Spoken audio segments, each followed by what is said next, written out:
Tere kõigile, meil on väga hea meel teid siin täna näha. Tõepoolest sai valitud häbitult lühike aeg, nii et võin teile juba ette ära öelda, et täna me kõiki maailma muresid ära ei lahenda ega ei üritagi. Küll aga meil on Balti Info- ja Sektekeskusest mitmed positiivsed näited juba olemas sellest, kuidas sellist tüüpi, vabas formaadis seminarid, kus on võimalik sihtrühmadel, antud juhul siis kohaliku omavalitsuse ridadesse kuuluvatel inimestel rääkida ise sellest, et millest nagu võiks rohkem kuulda. Et sellega kogemusi on tegelikult meil häid juba küll. Näiteks viimane aasta aega oleme päris palju saanud teha tööd ja ehk ka mõnega teist kohtunud seoses sellega, et nagu te olete ilmselt lehtedest lugenud, olid mitmetes maakondades probleemid kooli tikkumisega. Täpsemalt siis oligi mure selles, et kui üks õpetaja või keegi hoolekogus tahab kutsuda kooli kellegi, kes ei räägi tõenduspõhist infot, et kuidas siis selle kõigega toime tulla, et mitte ise lolli olukorda jääda. Ja kuna valimised on tulemas, siis esimese väikese sellise soojendusürituse me täna ära teeme, aga olgu öeldud, et see tõepoolest on meil niisugune esmane tutvumine. Me väga-väga hea meelega ootame ja kuulame, mis oleksid teie ootused ka edaspidi ja väga hea meelega aitame ka jätkuvalt informaalsemates kohtades. Nii et kui te mind praegu siin kõnelemas kuulete, te olete saanud ametliku loa minuga ühendust võtta ka pärast seda seminari, et sellest kõigest edasi rääkida. Mida me üritame täna jutustada? No muidugi tahaks ju iseenesest öelda, et räägin kogu maailma asjad teile selgeks. Praktiliselt võin kinnitada, et ma õpetan seda teemat aasta aega vältaval õppekaval, kus on 40-tunnised õppenädalad, mis tähendab, et lootus, et 40 minutiga saab kõigest suure ülevaate, see juba eos ei olegi meil kuhugi sisse kirjutatud. Aga me saame kõik koos korraks mõelda ja see ongi meie tänane eesmärk, et ma loodan küll, et te julgete aktiivselt ka kaasa rääkida, et eks te ju teate isegi, et ülikoolis kedagi ei tööta, kellele enda hääle kõla väga ei meeldi, nii et küllap ma ise vabatahtlikult võib-olla vaikushetki liiga palju ei tekita, aga tõesti, et kirjutage chatti ja Grete, Linger, Lilian, võtke rahulikult mikker lahti ja öelge, et Maia, stopp, nüüd on hea mõte, räägime. Et see on täiesti okei. Ma hoiatan ka ette, et kuna meil on täna vähe aega, siis tõenäoliselt ma masendan teid natukene, sellepärast et me ei jõua võib-olla piisava sügavusega rääkida kõigest sellest, mida on võimalik tegelikult ka positiivses suunas ära teha. Aga selleks, et me saaksime kõik olla ühel aluspinnal ja et me saaksime kõik enam-vähem ühtemoodi aru sellest, millises olukorras me oleme nüüd, kui need kohaliku omavalitsuse valimised meil tulemas sügisel on, selleks natuke pean teid masendama. Loodetavasti saate midagi uut teada ka. Esimene asi, mida minu kohta teada on siis see, et meediapädevuse noorem teadurina olen ma umbes 10 aastat tagunud trummi ja käinud rääkimas kõigile sellest, et infokorratusega tuleb tegeleda, sest see probleem ühiskonnas aina paisub. Teaduskirjanduses kõneletakse infokorratusest nüüdseks kui nurjatust probleemist, eesti keeles naljakas sõna, inglise keeles wicked problem, ehk teisisõnu, mitte keegi ei ürita seda probleemi enam ära lahendada, sellepärast et selle probleemi põhjused on niivõrd süstemaatilised, niivõrd läbi imbunud kogu sotsiaalse kogu ühiskonna toimimisest, ütleme nii. Ja kui sinna juurde arvestada ka veel raha ja kapitalistlik süsteem, me saame riske maandada, me saame olukorda teha selgemaks, me saame aidata ja toetada, aga me ei saa täielikult infokorratust ära lahendada. Kui vaadata, millest rääkis näiteks World Economy Forum viimases raportis, siis peale kliimamuutuste meie vähene oskus kriitiliselt mõelda või vähene tahtmine isegi süveneda infovoogudesse on inimkonnale suurimaks ohuks järgmise 10 aasta jooksul. See konkreetne lähenemine infokorratusele on sellepärast oluline ka teie jaoks, et sellele toetub ka Euroopa Liidu lähenemine. Kui me mõtleme digitaalteenuste seadusele, kui me mõtleme Code of Practice on Disinformationile, mis oli siis niisugune esimene tõsisem strateegiline dokument 27 liikmesriigil ühiseks tegutsemiseks, siis kõige selle keskmes on seesama infokorratuse raam. Ja miks see on oluline? No kõige lihtsamalt öeldes selleks, et igaüks, kes postitab näiteks narratiive, mis võiksid olla Kremlile kasulikud, ei saaks kohe siis meie poolt endale külge putinisti silti, vaid et me mõistaksime, et see nurjatu probleem ei ole päris nii lihtne, et kui keegi saab Putinilt raha, küllap ta midagi postitab ja kohe on näha, et just selle eesmärgiga meil infooperatsioon käimas on. ja me eristame siis seda infokorratuses neid infotüüpe ka seetõttu, et seal on väga erinev tahtlus taga, eks ole. Ehk siis kõige lihtsamalt võib meelde jätta nii, et kui me räägime väärinfost, siis me räägime sellest, et info oli küll vale, aga puudus tahe teha kahju, teha haiget, hirmutada, inimesi vaikima sundida. Noh, hea näide sellest, kui teie naabrinaisele näiteks või kellelegi meeldib postitada, ma räägin siis enda kogemusest, on ju, meeldib postitada siukseid veidraid asju, siis tõenäoliselt jällegi me võime eeldada, et ta ei tee seda pahatahtlikult, ta eesmärk ei ole kogu maailma eksitada, vastupidi, ta ei oska ise ka kriitiliselt hinnata seda, mida ta edasi jagab.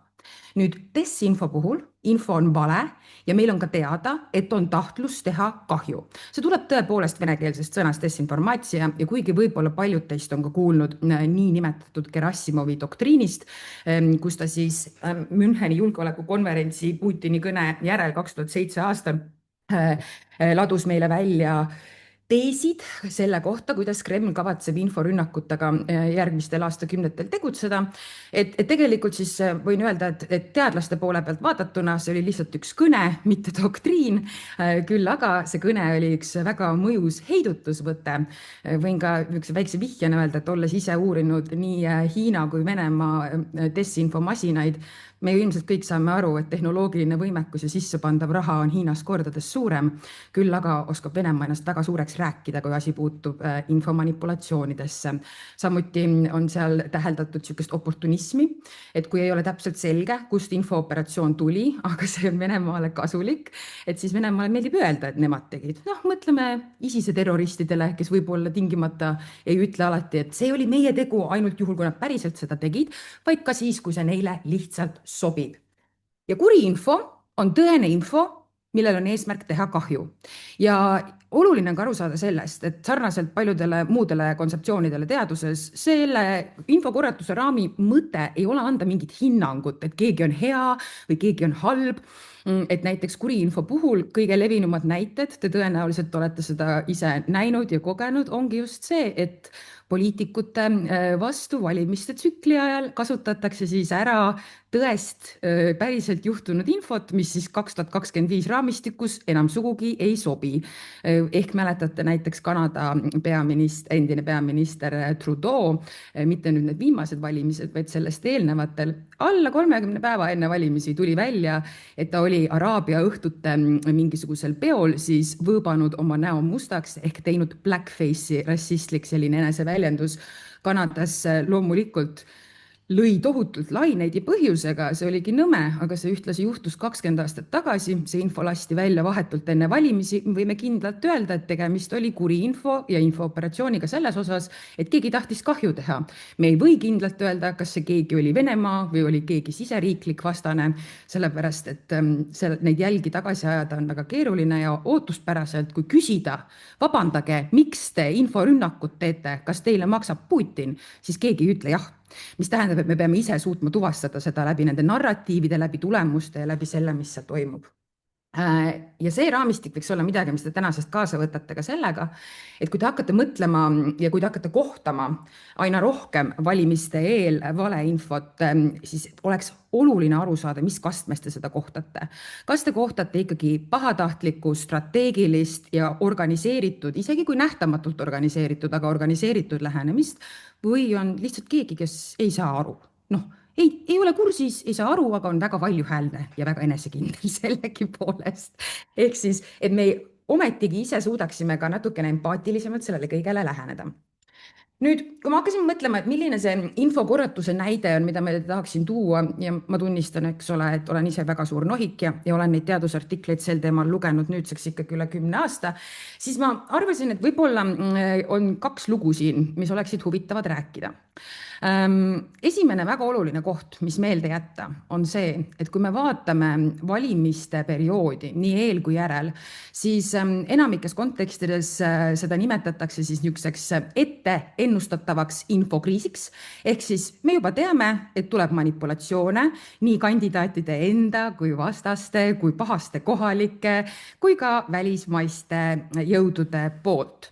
Ja hästi oluline asi, mida meeles pidada, on see, et kui me mõtleme infokorratusele, väga harva on eesmärgiks tegelikult teha nii, et üks mingisugune valeinfo klipp või tekst muudaks kellegi meelt. Eesmärk on külvata kaost, segadust ja usaldamatust. Ja seda infokorratuse plahvatuslik levik, mis on plahvatanud peamiselt ikkagi tänu sellele, et meil mitte lihtsalt ei ole tasuta sotsiaalmeediaplatvormid, vaid on sotsiaalmeediaplatvormid, mis on tasuta sellepärast, et sealt kogutakse meie kohta massiliselt andmeid ja me näeme kõik algoritmiliselt moodustatud täiesti erinevaid niisuguseid infovoogusid, on ju. Et siis väga oluline selle kõige taga ongi ikkagi sama küsimus sellest, et kui me näiteks mõtleme tagasi 10-15 aastat tagasi ja sellele, kuidas toimusid avalikud koosolekud või kohtumised valijatega kohalike omavalitsusasutustes, siis kui seal ei oleks ja seal toona ei olnud, eks ole, taga sellist sotsiaalmeedia võimendust, siis ei saanud ka sellises mahus nagu praegu organiseeritult kohal käia nii-öelda need rändoponendid või nagu neid kutsutakse ka mõndade kurjemate nimedega, kes näiteks tuuleparkidega seoses, samad näod, eks ole, käivad maakonnast maakonda ja räägivad ainult sellest, et valitsust ei saa usaldada, riiki ei saa usaldada, kedagi ei saa usaldada, näed, kodu võetakse isegi käest ära sul. Ja selle kõige eesmärk ei ole alati tingimata see keerata kohe nüüd endale mingisuguseks, võtan nüüd hääle siis selle eest vastu. Selle kõige lühinägelikkus nagu populismis ikka on ka loomulikult see, et kui usaldus kaob ühe partei või ühe kohaliku omavalitsuse vastu, siis üldiselt see kaob ka järgmiste vastu. Eestis on mõnes mõttes hea seis, näiteks meil on väga kõrge usaldus meedia vastu jätkuvalt. Ja kui võrrelda Läti ja Leeduga, on täiesti arusaamatu, miks see seal nii palju madalam on. Ehk siis meil mõnes kohas on veel nagu mänguruumi, mis ma tunnen, et annab meile eelise ja ka kui me vaatame neid struktuurseid indikaatoreid sellele, kui halvaks olukord võib minna, siis usaldus institutsioonide vastu on selle kõige keskmes. Ja me saame ju sellest inimlikult aru, et mõelge nüüd ise, et kui teie oleksite keegi, kes on sellises algoritmilises infovoos, mis jätab teile mulje, et maailma valitsevad reptiilid, sul puudub igasugune mõjuvõim, sa ei saa ise mitte midagi mõjutada ega teha nii või naa, lihtsalt löö käega, anna alla, ole isekas. See tõenäoliselt viib selleni, et sa ei lähe valima, mitte ei vii selleni, et sa lähed ja valid mõnda parteid, keda ei peeta võib-olla niivõrd parketikõlbulikuks. 2 lugu ka. Lugu 1, Cambridge Analytica. Kui te ei ole sellest kuulnud, ma väga harva soovitan Wikipeediat lugeda, aga Wikipeedias tehti selline projekt, kus paljastati siis mitmeid meta siseraporteid ja skandaale seoses sellega, et nad on siis meid kohelnud kui sisuliselt andmesubjekte, kellelt võib ükskõik kui palju infot välja lüpsta ja siis selle edasi müüa reklaami ostjatele. Cambridge Analytica puhul oli see sellepärast hästi märkimisväärne, et tõepoolest saadi kätte nii paljude inimeste andmed, et suudeti ära kaardistada, kes ei ole valimiste eel veel otsust teinud.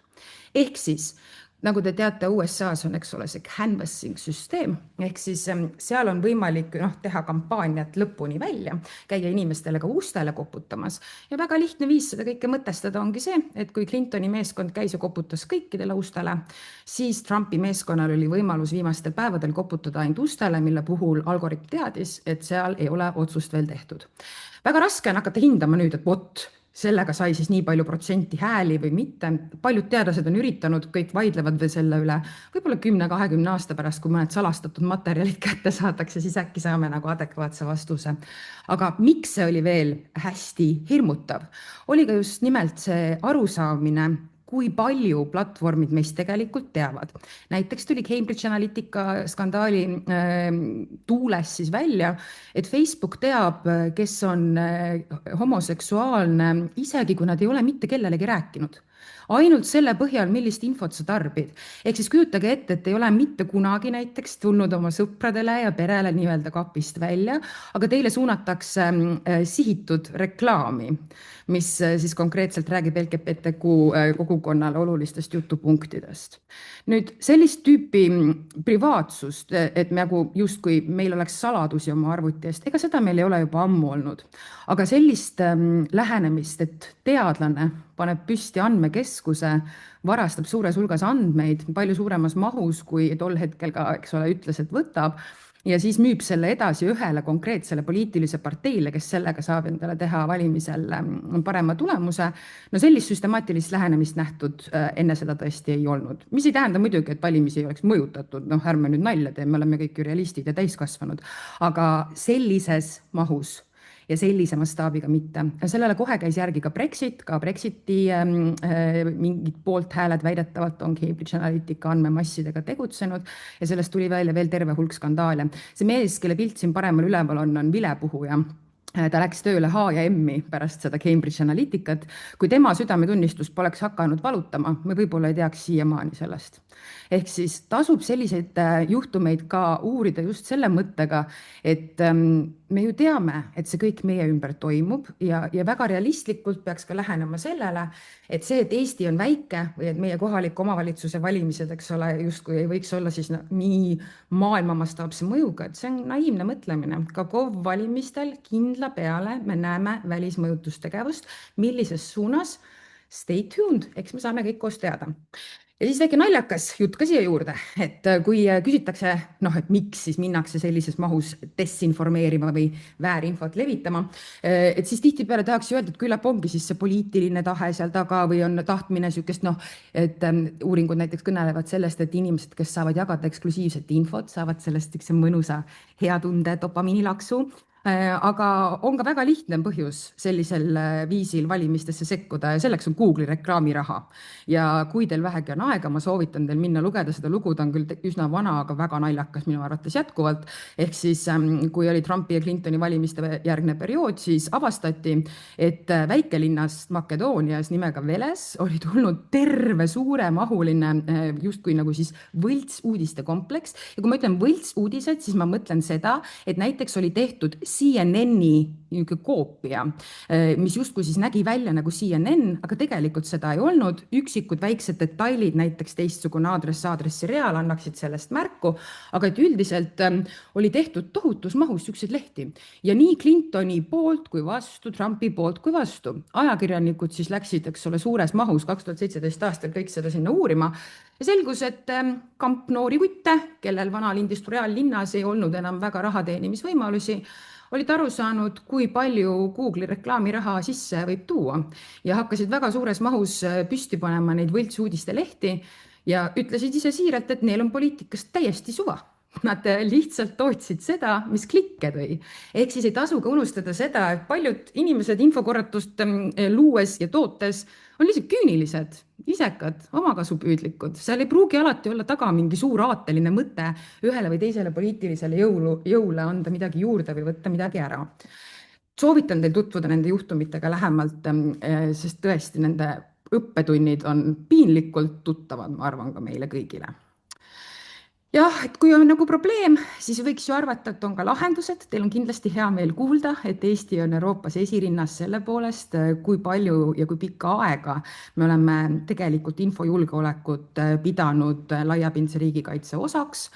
Võime vaielda selle üle, kas ka rahastatakse seda sama palju, kui ta võib-olla sõnades tundub kaalu omavat. Aga lihtsalt, et te teaksite, see on Riigikantseleis töötanud Madis Vaikmaa, kes nüüd on TTJA-s ja töötab digitaalteenuste seadusega, tema tehtud pildikene, siis desinfovastane kokk. Ja te näete ka rõõmuga, et tegelikkuses paljusid asju siit juba ju ka tehakse. Ma hästi põgusalt siis käin üle, kuidas me seda info vastupidavust siis Eestis üles ehitame. Esimene loogika on see, mida tegid kõik Euroopa Liidu riigid, keelame ära propagandakanalid, eks ole. Ei ole vaja taluda ja tolereerida absoluutselt kõike. Selle juures on hästi oluline ka meeles pidada, mis te ise arvate, et kui nagu võtta ära kelleltki tema õhtused jutusaated, et kas ta siis selle asemel vaatab seina? Tõesti mitte. Ehk siis, kui tekib infovaakum, siis see tuleb täita kvaliteetse infoga, mitte lihtsalt ära keelata ja jätta inimesed omapäi siia infovoogude keeristesse.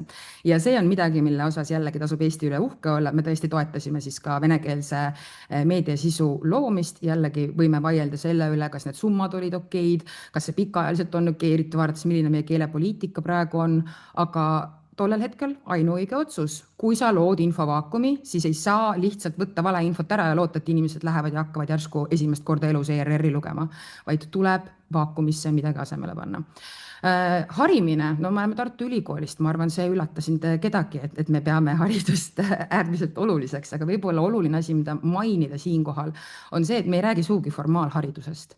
Ja see on ka midagi, millest kõnelevad muideks uuringud, et kui küsida, kes on kõige haavatavamad sellist tüüpi mõjutus- ja infooperatsioonidele, siis Eestis on aastakümneid tahetud vastata, et loomulikult vene emakeelega inimesed, kui oled sündinud Narvas, siis sa sured ka haavatavana vene manipulatsioonidele. Tegelikkuses loomulikult see ju ei ole loogiline, et ei ole võimalik mitte kuidagi iseennast vastupidavamaks teha. Otse loomulikult on, haridusel on selles väga suur roll, räägitakse ka lihtsalt kokkupuutest valeinfoga. Ehk siis näiteks, kui me teame ette, et Kreml hakkab levitama teatavaid narratiive, siis Riigikantselei ülesanne on veenduda, et Eesti rahval oleks psühholoogiline kaitse, mis võibki tähendada näiteks seda, et sa ütled, et me teame ette, et Venemaa kavatseb lõpetada pensionite maksmise enda kodanikele ja siis öelda, et see on Eesti riigi süü. Lootuses, et ta tekitab sellega meil mingeid sisemisi pingeid. Ehk siis natukene ikkagi me võiksime ise ka julgemalt selle asemel, et ignoreerida, väga selgelt ka markeerida, et siin on ennustatav, et valeinfot tuleb. Kohalike omavalitsuse valimiste kontekstis ma võin kohe öelda, olles neid erinevatel perioodidel erineva sügavusega uurinud, monitoorinud, et peamine valetamine, mida ma olen märganud, on seotud sellega, et mida üldse kohaliku omavalitsuse tasandil teha saab.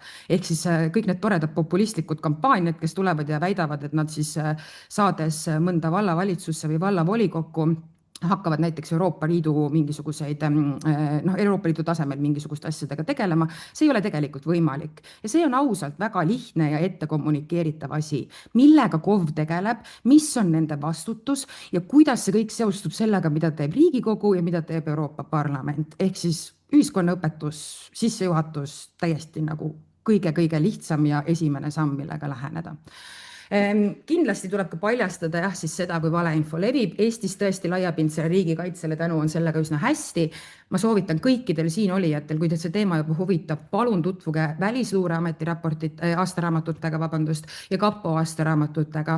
Nende ülevaated on olulised, te ei pea seda lugema iga sõna sisse ahmides, kas või võtke tass kohvi ja lapake lihtsalt läbi, aga et oleksite kursis ja et te teaksite, sellepärast et kui teil on juba mure hinges, siis teie olete ikkagi nüüdseks ka juba ise märkate seda rohkem, te suudate ennast rohkem informeerida, sest teil on tekkinud esmane uudishimu.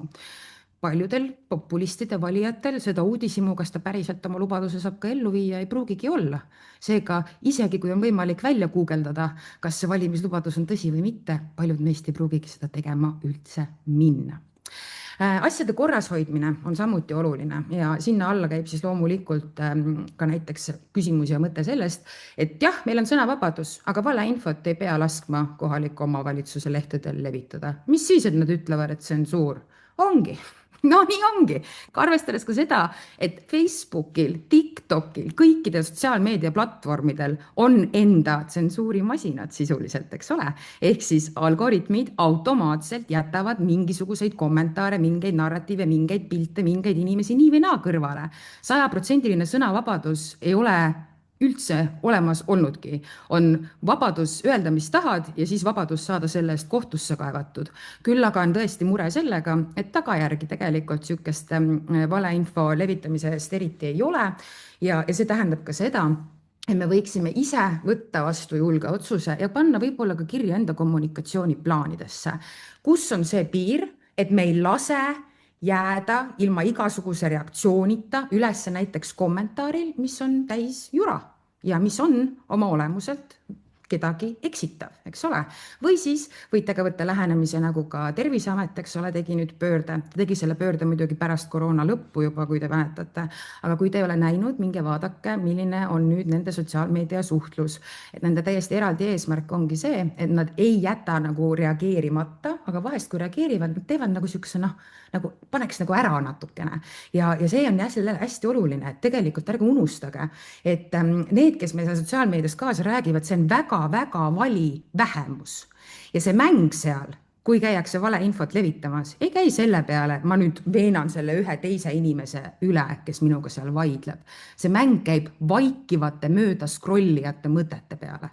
Ehk siis, kui teie lehel scrollida ja seal on jäänud üles igasuguse reaktsioonita valeinfo või vaenulik info, siis teie võite ju mõelda, et iga inimene saab sellest aru, aga tegelikkuses see näiteks ka võib kallutada muljet sellest, et mis on nii-öelda rahva arvamus või kohaliku rahva mõtlemine mingisuguse kohaliku probleemi kohta.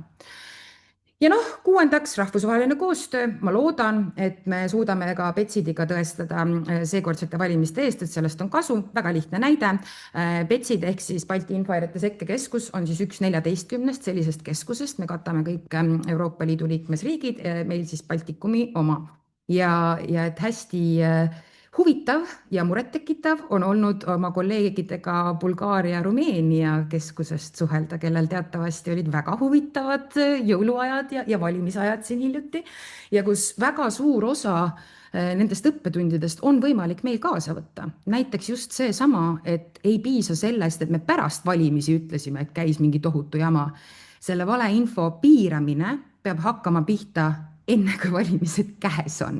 Ehk siis tagantjärgi tarkusega me tõenäoliselt asju ei lahenda. Võtame ka väga lühidalt kokku selle taustsüsteemi veel, et kui ma ütlesin, et see on nurjatu probleem, lihtsaid lahendusi ei ole, et siis oluline on ka meeles pidada seda, et üldises kontekstis on ka nagu olukord muutunud. Me lihtsalt ei saa enam toimida samamoodi nagu 10 aastat tagasi.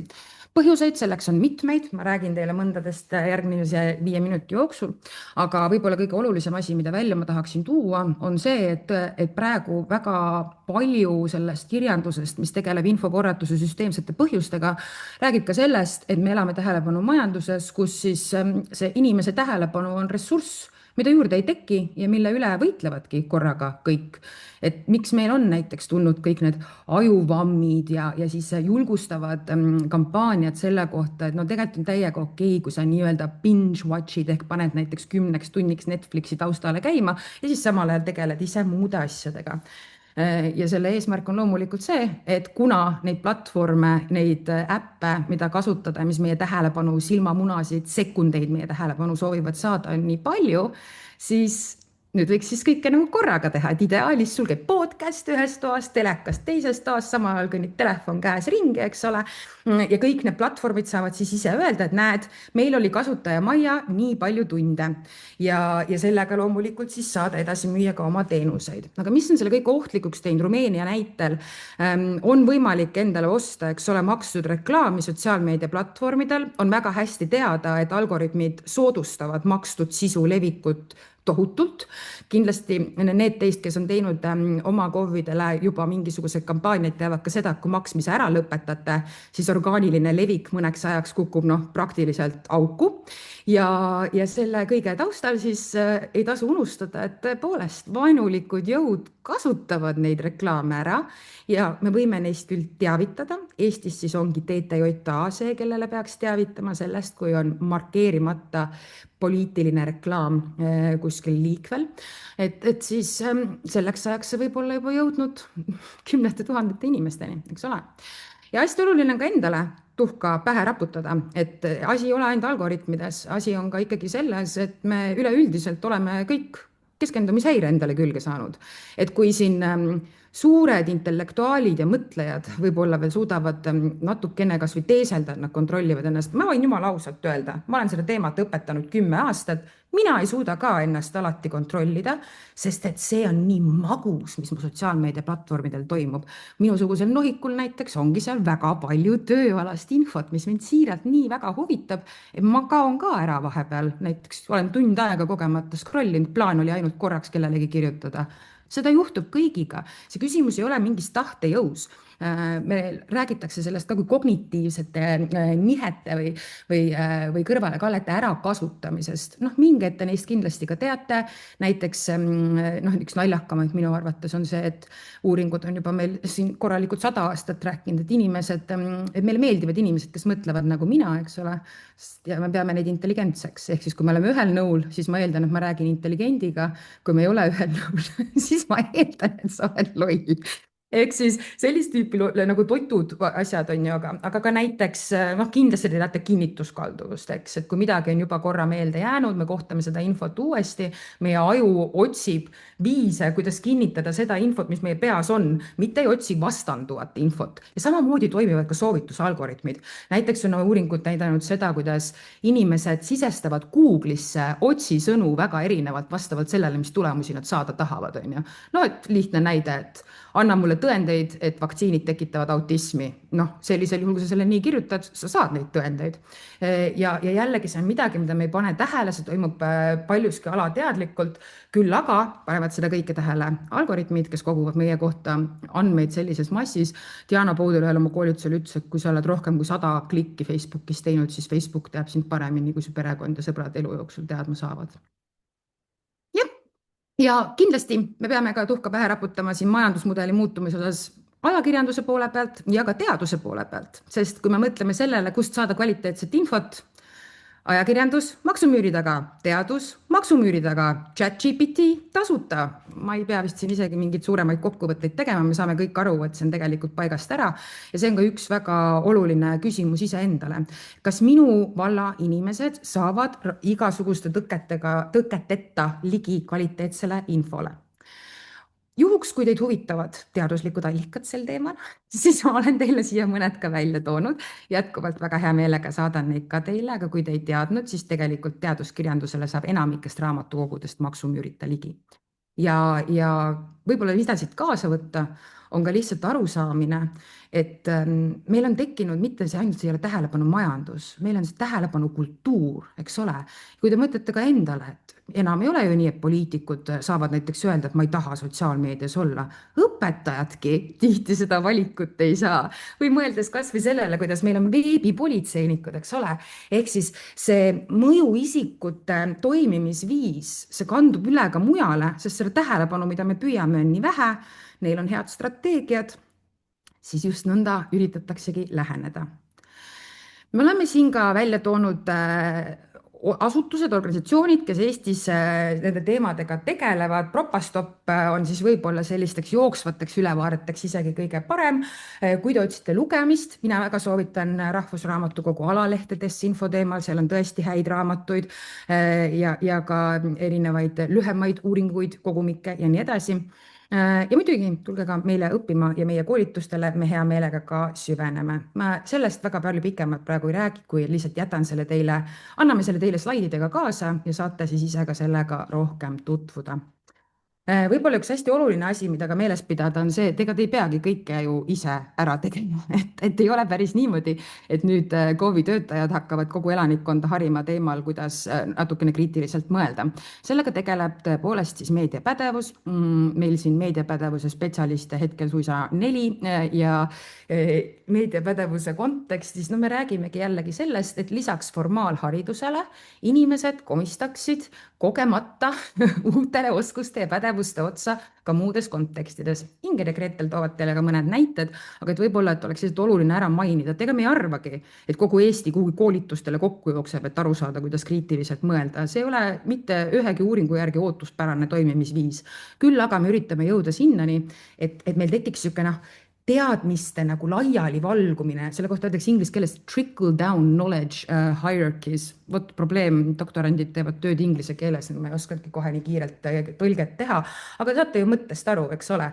Et mitte ei ole oluline, et te õpiksite kogu siin täna kuuldu pähe, vaid et te selle ühe killu, mis on relevantne järgmine kord, kui vestlus kolleegiga on, ütlete ka talle välja, kas sa sellele oled mõelnud ja kas sa seda oled vaadanud. Ehk siis, et teadmine kandub edasi, mitte täiuslik, lõplik ja põhjalik, vaid et meil on midagigi, pidepunktid. Kui me mõtleme ka sellele, et kuidas siis meil Eesti elanike meediakasutusega on, siis võib-olla üks hästi oluline asi, mida KOV-i puhul peaks veel rõhutama, et te ju teate, et Eesti noored enam Facebookis ei ole.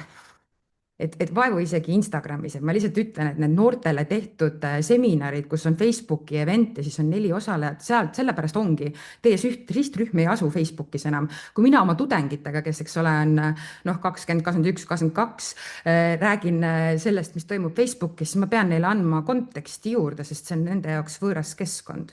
Ja et teistpidi jällegi, eks ole, võin ausalt öelda, mina TikTok'i ei kasuta, ei kavatse ka kasutama hakata.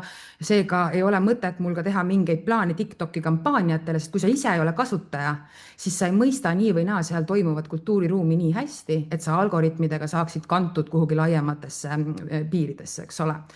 Aktuaalne kaamera on jätkuvalt jumalik väljund. Mingil põhjusel Eesti rahvas on võtnud selle nagu enda rahvuslikuks uhkuseks ja me kõik seda vaatame ja näeme.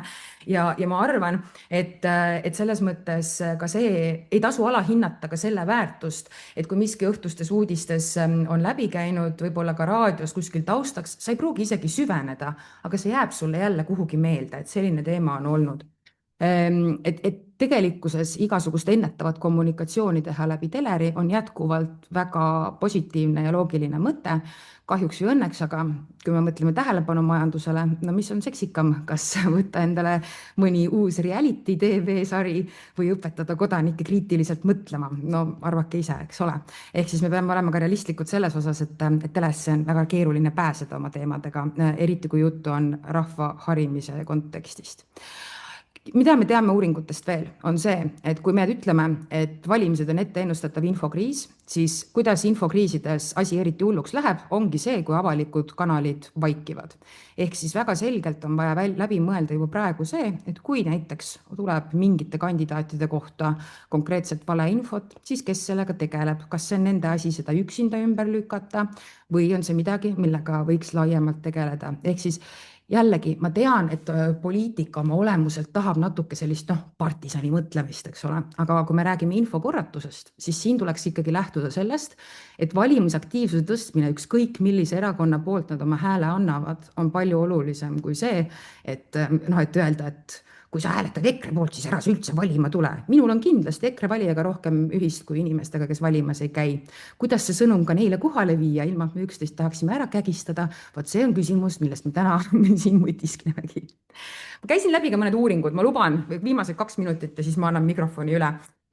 Käisin läbi ka mõned uuringud selle kohta, et mida siis teha saab sellega, et kui me teame, et valimisaktiivsus on juba kehv ja võib-olla mingid asjad, mis on üsna ilmselged, ma toon ka välja valimiskompasside puhul näiteks, seda vaadati juba, ma mäletan ka 2011 aastal vist olid esimesed uuringud sel teemal ja loomulikult meil on ju ERR väga head tööd teinud minu arust mitu aastat sellega, et kogu aeg on hästi lihtsad testid olemas, aga et hästi oluline on mõelda ka sellele, et kõik, mis lihtsustab otsuse tegemist, ehk siis lihtsustab just sellega, et sa ei pea nii suuri infomahte ise läbi käima, see on see, mida kasutatakse.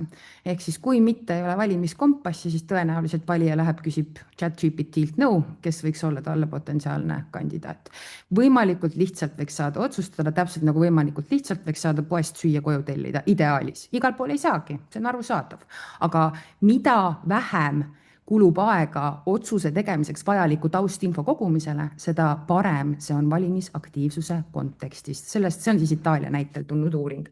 Teine näide, mille osas me võime vaielda ja vaidlevad ka teadlased selle üle, ma võin kinnitada, on siis see, et tõesti on teada, et kui sa paned põhimõtteliselt eksistentsiaalse ohu külge valimistele, siis inimesed lähevad valima. Seda me nägime ju ka näiteks Brexiti ajal, eks ole, nägime Trumpi ja Clintoni ajal. Eraldi küsimus ongi see, kas see siis lõpuks nagu aitab, et kui nagu sa karjud inimesed välja öeldes, et maailm lõpeb, kui EKRE saab võimule, eks ole, ja siis EKRE sai võimule ja maailm ei lõppenud ja need järgmine kord enam ei viitsi sellepärast valima minna, et siis kas see on nagu kahjulikum kui see, et nad ei olekski mitte kunagi sinna valima läinud. Mina ei oska sellele küsimusele teile vastust anda, ma just viskan selle mõtte õhku. Ma arvan, et me selle üle erinevat teaduslikku diskussiooni näeme veel järgnevad 10 aastat hargnemas, eriti kuna ärgem unustagem, et need andmemahud, mida üritatakse läbi töötada, on ka sellised, et tõenäoliselt kuni meil pole kvantarvuteid, siis big data analysis on meil siiani olnud üsna lapsekingades. Nii et küllap selles osas me veel saame mõelda ja vaadata. Ja võib-olla see on ka midagi, mida kaaluda ja rääkida näiteks kohalikus kontekstis valimisliitude vahel, kes võivad võivad olla väga-väga erinevate arusaamadega sellest, mida teha, et kohalikku elu parandada, aga kes kõik on nõus, et kohalikku elu parandab see, kui rohkem inimesi käib valimas. IKT vahendite osas meil on väga hästi, eks ole, lood. Küll aga me oleme ka ju näinud, kuidas see võib dramaatiliselt viia teise äärde, jälle usalduskriisi. Igatahes USA näitel tõesti leiti, et noh, seal on paljudes osariikides ikka väga range kord selles osas, kuidas üldse hääletada saab, näiteks kui sa oled vahepeal teise osariiki elama kolinud ja nii edasi. Jällegi, võtame tõkked maha. Logistika ei peaks takistama valimas käimist. Kui seda on võimalik teha, siis peaks. Nüüd eraldi küsimus jälle Eesti puhul on see, et kui me jõuame sinna, et need IKT vahendeid rünnatakse, öeldakse, et valimised ei ole usaldusväärsed, siis taaskord äkki ikkagi võiks saada üle siinkohal poliitilistest erinevustest ja proovida välja panna ühiseid sõnumeid. Ja see kokkuvõttes toob kõikidele kasuliku tulemuse valimisaktiivsuse tõusuna. Ja viimane asi, mille ma tahaks välja tuua, on siis uuringud sellest, jällegi ei suutnud kiiruga peer-to-peer'i ära tõlkida, nagu enda ealiste või enda sarnaste inimeste lähenemised on selle asja mõte. Noorsootöös hästi palju kasutusel, ilmselt olete ka ise näinud, et ikka lemmikud noorsootöötajad kipuvad olema need, kellel vanusevahe on väiksem, mida me seda ka õpetajate kohta, eks ole. Aga hästi oluline on võib-olla ka just siis see, et näiteks kui teie eesmärk on saada enda kohalikus omavalitsuses välja pensionäre, siis alati on kogukondlikud tugipunktid, olgu see kohalik pensionäride ühingu esimees või naine või keegi muu, valige välja keegi, kes seda sihtrühma, mida te püüate, kellel natuke juba on seal niisugust tuntust, autoriteeti, isegi kui see on täiesti teisel teemal, noh näiteks, ma ei tea, valla kõige kõvem tikkija, aga siis ühtlasi võiks ka olla keegi, kes saaks rääkida sellest, mida valimiste kontekstis silmas pidada. Ehk siis proovige leida endale niisugused tugipunktid, mõjuisikud, arvamusliidrid, kes ei ole poliitikud. Ja see oleks kohe ka natukene lihtsam lähenemisviis. Ma olen üle aja juba läinud, on ju. 2 slaidi veel, pole hullu. Kokkuvõttes, mida ma tahan siis teile siit kaasa anda? Esimene asi on see, et me peame aru saama, et infokorratust ära ei lahenda. Tuleb välja mõelda, mis on realistlikud praktikad ja kes on need kõige haavatavamad sihtrühmad. Ja ärge minge seda laiska teed, et kõige haavatavamad on kõik, kes on vene emakeelega. Ei ole nii. Võin näiteks uuringutest kinnitada, et sotsiaaldemograafilistest näitajatest palju olulisema kaaluga oli intellektuaalne pieteet, võib vist tõlkida seda, intellectual humility, ehk siis kõige lihtsamini öeldes, kui sa arvad, et sul pole midagi õppida ja sind ei ole võimalik ninapidi vedada, siis sa oled kõige haavatavamas rühmas sellele, et saada ninapidi veetud. Ehk siis valige välja see konkreetne sihtrühm, keda kõnetada ja proovige põgeneda nendest sellistest võib-olla aastakümnetega kinnistunud arusaamadest, et kellega on mõtet tegeleda ja kellega ei ole. Võib-olla üks asi, mille veel uuringutest kaasa annan, inimesed, kes on väga sügaval vandenõuteooriate urgudes, meie ei saa neid sealt välja tirida. Inimesed deradikaliseeruvad, riik ei saa neid deradikaliseerida. Seega proovige sihtida neid, keda päriselt saab positiivses suunas nügida ja need on üldiselt inimesed, kellel ei ole sellel teemal väga-väga tugevaid tundeid. Ehk siis, kui keegi ikkagi käib kuskil omavalitsuse maja ees tegemas kampaaniat, et jumala eest ärge valima minge, temaga ei ole mõtet rääkida. Kõik ülejäänud, kes seal mööda käivad, nemad on need inimesed, kellega suhelda võiks. Kindel on ka see, et kogukond ise on nende teemade pärast mures, mitte ainult kohalik omavalitsus. Seega leidke üles need pidepunktid, te ei pea ise ratast leiutama, te ei pea kõike ise ära tegema. Julgelt võib järgi teha asju, mida maailmas on juba proovitud, katsetage, mis siis, kui tuleb 10 inimest, äkki järgmine kord tuleb 20. Ehk siis natukene julgust ka selles osas, et teha ise rohkem. Kui meie infooperatsioonide kurjad jõud on aina innovaatilisemad ja loovamad, siis me peame ka olema vastutegevusega innovaatilised ja loovad. Ja siin ma annan meile teile kaasa ka viimse soovituse vaadata seda kaunist videot ja väga küüniliselt öeldes tegelikult nii ongi, et me teame, et mõjutustegevuse puhul on kindlad võtted, mis väga hästi toimivad. Me võime nendest ka rääkida kui propagandavõtetest, kuigi propagandal sõnana on väga negatiivne konnotatsioon, eks ole, siis tegelikult neid samu võtteid saab kasutada ka tagurpidi ära. Ja mõned nendest on nagu väga-väga loogilised, noh näiteks see, et inimesed usuvad, eks ole, seda, mida nad on palju kuulnud. Kas teie olete iga päev ikkagi tagunud trummi, et valimistel käimine on oluline ja see toob kõigile isiklikku kasu? Mida rohkem me korrutame, seda rohkem automaatselt inimestele see meelde tuleb. Et võib-olla siis tasuks vaadata, nagu mida teeb see kurjade jõudude pool ja võtta šnitti. Mitte nüüd päris nagu ebaeetiliselt, aga proovida võtta šnitti just teades, et nad on läbi hammustanud, kuidas inimesi mõjutada ja nende samade võtetega on võimalik vähemalt meie arvates teha ka sellist positiivses mõttes vastutööd või tegevust. No nii. No nii veebiseminari 46. minut ja ma ütlen tere enda poolt ka. ausalt ei olnud ebaviisakuses asi, et ma seda varem ei öelnud. Ma panen ise jagama, siis me teame, mis slaidil olema peab ja ei pea siin operatiivselt infot jagama omavahel. aga minu nimi on Gretel ja töötan siis tõesti Balti Infohäirete Sekkekeskuses meediapädevuse spetsialistina, samamoodi nagu ka Inger, kes võib-olla siin vahepeal midagi vahepeal ütleb ja täiendab mind.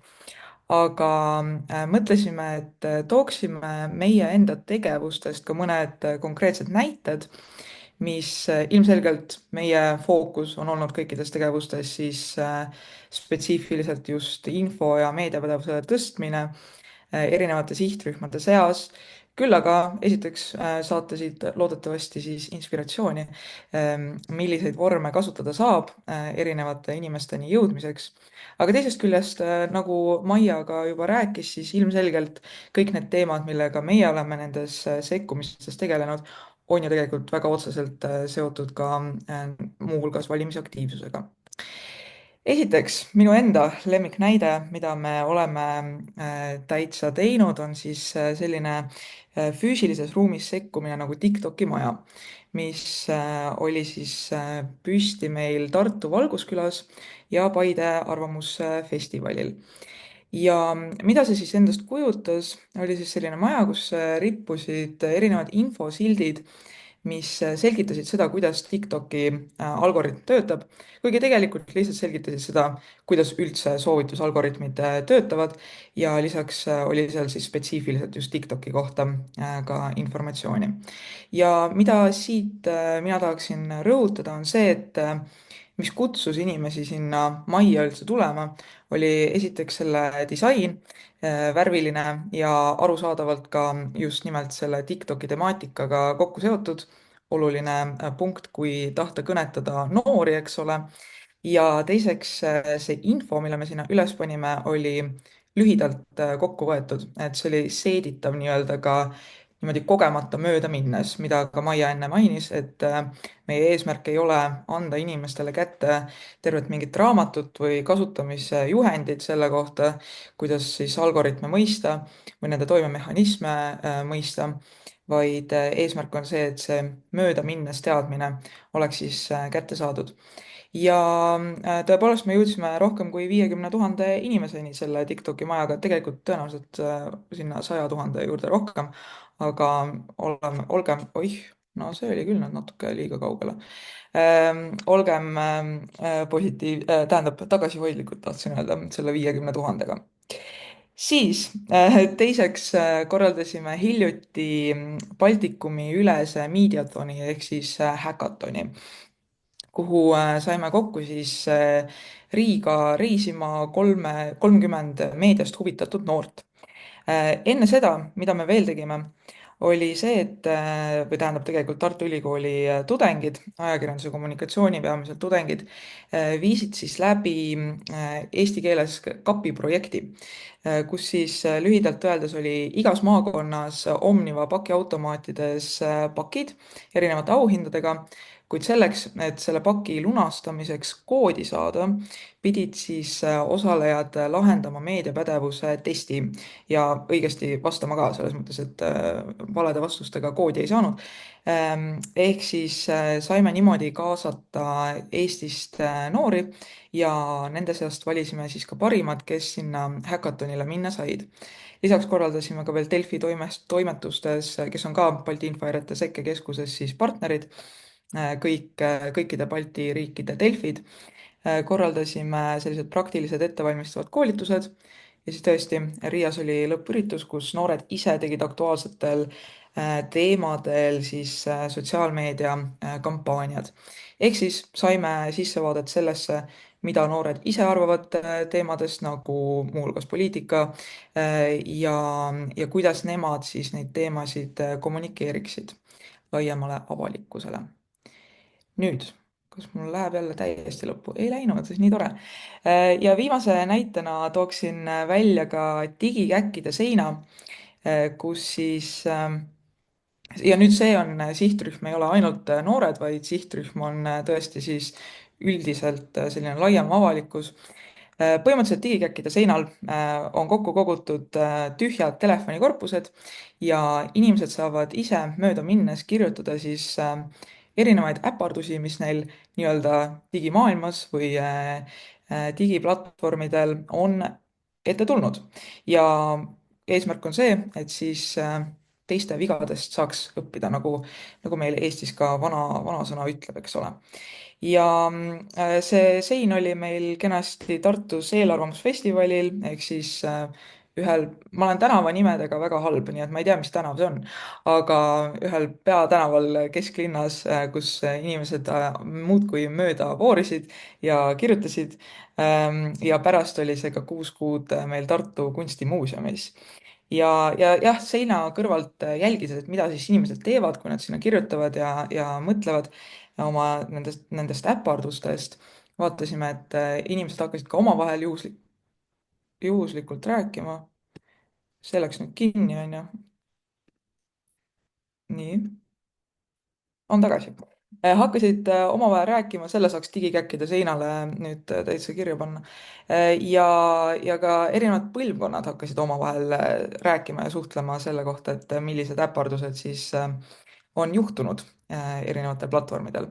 Nii et selline põnev vorm, kuidas jõuda rohkemateni. Aga nüüd kiirelt ka meie enda kogemuste põhjal ülevaade sellest, kuidas just noori kõnetada erinevate sekkumistega. Ma kõiki siin läbi ei hakka käima, aga mis ma arvan, et on oluline, on see, et tihti arvatakse, et noorte kõnetamiseks peab olema kõik ainult selline kaasahaarav ja võimalikult kiire ja clickbait ja et midagi muud ei suudetagi jälgida, et kõigil on ainult tähelepanuhäired ja muidu noori kätte ei saa.